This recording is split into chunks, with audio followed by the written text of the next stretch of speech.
I'm Ani. I represent the Women's Support Center, which is the most established domestic violence center here in Armenia.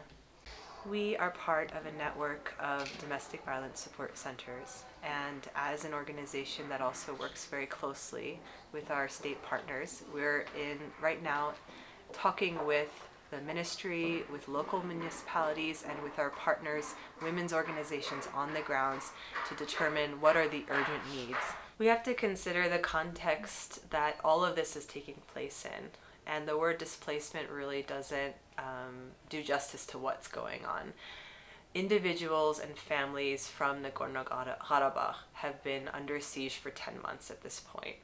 They have not had food, they have not had nutrition, they haven't had medical care, they haven't even been able to access basic needs for 10 months.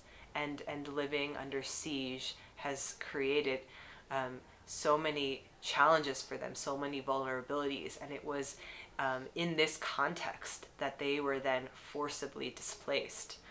We're talking about a community that is indigenous to this land and for the past 30 years have lived through war and conflict, and overnight they've been uprooted and all of Artsakh has been lost. These are historic lands, and so the word displacement really doesn't capture the feeling that we as a community are facing, and the absolute trauma and of being uprooted in this context.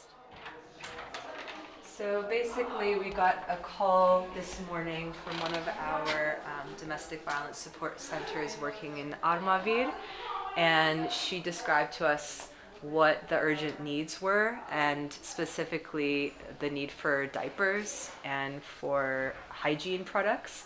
And so today we did a shopping trip and we picked up the amount that was needed by these families and distributing them.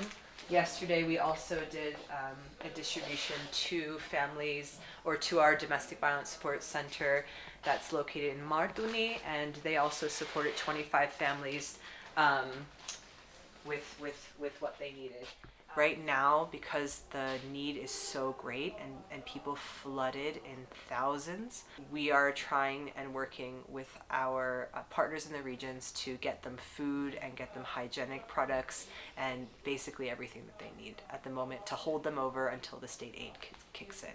We work with a network of women's organizations who are on the ground. These are organizations that are embedded in their local communities, and they understand the needs of those communities.